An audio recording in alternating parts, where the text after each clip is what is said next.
డ్రీమ్స్లో కొన్ని స్టోరీస్ వస్తున్నాయి, భలే భలే అనిపిస్తున్నాయి అసలు. మార్నింగ్ 1 hour మర్చిపోతున్నాను, అది అది ఎట్లా మళ్ళీ గుర్తు తెచ్చుకొని రాద్దాం అంటే గుర్తుండట్లేదు. దానికి టెక్నిక్ ఉందండి. అవునా?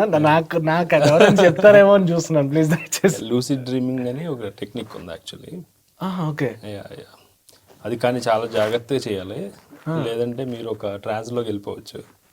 సో ఇట్ ఈస్ అది ఎందుకులేండి, అది చెప్పడం కానీ చెప్పకపోవడం నాకు ఇలాంటివి అంటే చాలా ఇంట్రెస్ట్.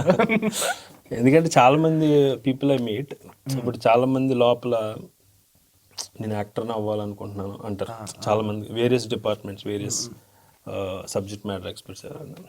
అలాగే నేను చాలా మంది కలిసినప్పుడు నాకు ఎక్కువ తరచుగా వచ్చేది ఏంటంటే, సార్ నాకు ఇప్పటి నుంచి ఒక కథ రాయాలని ఉందండి అని చాలా మంది అంటున్నారు అనమాట. ఓకే, అంటే అన్ఎక్స్పెక్టెడ్ క్వార్టర్స్ నుంచి నేను అది వింటున్నాను అనమాట. సో అది చాలా మందికి ఇంట్రెన్సిక్గా ఉండే ఒక స్టోరీ టెల్లింగ్ చెప్పాలి అనేది ఒకటి ఉంది ఇంట్రెన్సిక్గా. అంటే అందుకే మీరు అంత క్యూరియస్గా అంటే అంటున్నాను.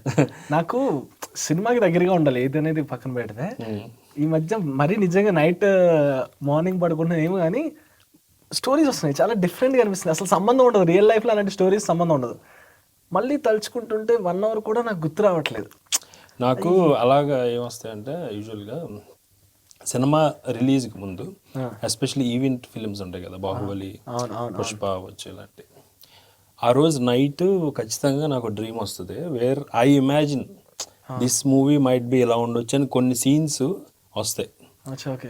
నాకు అంటే బాహుబలికి నాకు అలా వచ్చిన చాలా సీన్స్ ఇప్పటికీ గుర్తున్నాయి అనమాట. అవి సినిమాలో లేవు, బట్ నేను ఊహించుకుంటాను ఆ ట్రైలర్స్ని బట్టి ఇలాంటి ఒక సీన్ ఉంటుందేమో, ఇలాంటి సీన్ ఉంటుందో. అదే ఇంట్రెస్టింగ్ పార్ట్ అండి డ్రీమ్స్ అనేది. ఒక జస్ట్ బ్రీఫ్గా దాని గురించి కొంచెం చెప్పి మనం అందులోకి వెళ్దాం. డ్రీమ్స్ అనేవి ఏంటంటే, మీరు మీ లోపల మర్చిపోయిన ఏదో ఒక ఇంపార్టెంట్ థింగ్ని గుర్తు చేస్తుంటాయి. లేదా ఒక చెడు వైపు మీరు వెళ్తున్నారు అనుకోండి, అటువైపు వెళ్తే ఇలా జరగచ్చు, కొంచెం జాగ్రత్త పడు అని అలా కూడా చేస్తాయి. సో మీరు మర్చిపోయిన మంచిని అవ్వచ్చు, తెలియకుండా ఒక చెడు వైపు వెళ్తుంటే అప్పుడు కూడా మిమ్మల్ని అలర్ట్ చేస్తాయి అనమాట. Internally their purpose is to, మీరు ఎవరినో కొట్టాలనుకుంటున్నారు అనుకుందాం, చాలా కోపం ఉంది, మీకు డ్రీమ్లో అతను కొట్టేసినట్టు వస్తుంది. దానివల్ల ఏంటి, మీకు సాటిస్ఫాక్షన్, ఓకే కొట్టేసానని. రెండోది ఏంటి, కొడితే దాని కాన్సిక్వెన్సెస్ ఇలా ఉంటాయి అని ఉలిక్కిపడి లేస్తారు.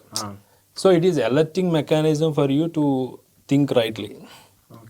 అది one part of the psychology, but చాలా ఉందిలేండి. అంటే లైక్ ఓకే, మీరు ఇందాక చెప్తే అది ఏదో సంథింగ్ వర్డ్ చెప్పారు, లూసిడ్ డ్రీమింగ్. అంటే మీరు అది టెక్నికల్గా ఎక్స్ప్లెయిన్ చేస్తారు లేదనేది మీకు వదిలేస్తారు, కానీ అంటే ఏంటి ఇట్ ఎగ్జిస్ట్స్ అంటే? అంటే ఉంటుందండి, అది చెయ్యొచ్చు కాన్షియస్గా, బట్ అది అంటే ఇప్పుడు అనవసరంగా ఇది చెప్తే ఏమవుతుందంటే దాన్ని మిస్ఇంటర్ప్రిట్ చేసే ఛాన్స్ ఉంది. చాలా జాగ్రత్తగా డీల్ చేయాల్సిన.